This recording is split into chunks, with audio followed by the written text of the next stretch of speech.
much, Jennifer. First off, I want to say thank you to all of you for doing the incredible work that you do by delivering the mail to every single household, especially in this treacherous weather and the ice and the snow and so on. And I, for one, have to tell you, I deeply appreciate it because, you know, you actually bring a personal touch to the work that you do. For me, I actually send myself mail. Well, not so much send myself mail. I send my children mail, and especially when I'm away, I want them to know that I'm there and the presence. And so, on a weekly basis, I send them something.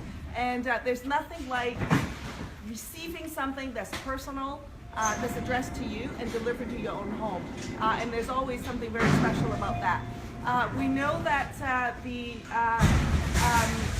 government have not yet restored all of the home service delivery as they promised that they would do, and that's something that we are pursuing regularly. Actually, in fact, I think pretty well almost every week in question period we get up to ask the question about that to try and pressure the government to restore that service. And of course, there are other issues as well related to it. There's some changes most recently around pensions and pension changes that impact people, but not just for postal workers, but for all workers. And those are issues that we'll continue to pursue. This morning, this is my second run. Donut run, as I think people call these. And this was a tradition, as I understand it, that was started by Libby Davies, my predecessor in Vancouver East. So it's my second run, and just to show you what kind of rookie that I am. So we placed the order per the instructions and followed all through, and we showed up this morning to pick up our donuts. And the lady at the counter said, "Yeah, we got your orders already, 20 donuts." And I went, "What? 20 donuts?" And in any event, it got sorted out. Eventually, it was 26 dozen donuts, and eventually we got it all sorted out, and here we are. So I just want to come by and say thank you to all of you for the fantastic work. Sometimes I think you guys take abuse from people for whatever reason.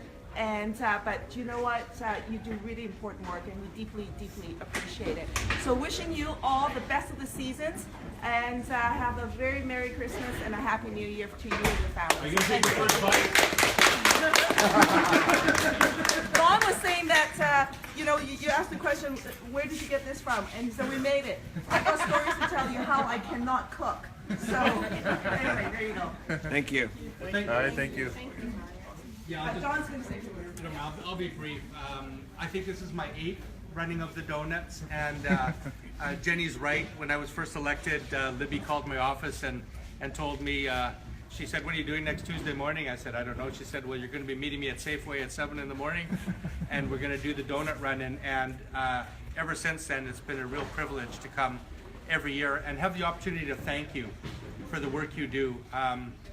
I say this every year, but I'm going to continue saying it every year because I think it's vital that members of Parliament have this very unique privilege called the franking privilege, where we get to mail our constituents for well, effectively for free. I think we pay a small amount to the government, but basically this is how we communicate with our constituents, and nobody relies on that more than New Democrat MPs, because we don't have the corporate media delivering the message for the corporate parties.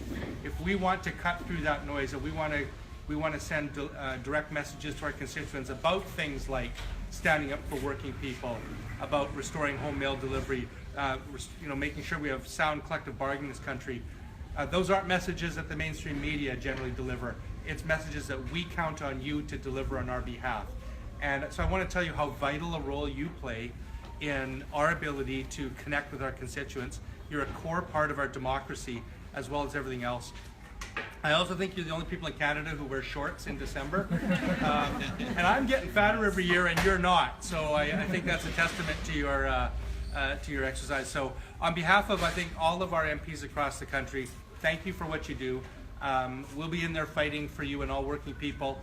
I'm going to conclude by saying that I think a number of us are perceiving the rise of an alt-right movement around the world, but I also sense a revival and a renaissance in parties that are going to renew their commitment to working people unashamedly, proudly, as we advance and articulate the needs of working people, because it's you that keep our country moving.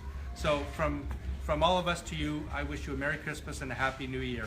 and I hope that we get a chance to see you again next year. Thank you very much. I thought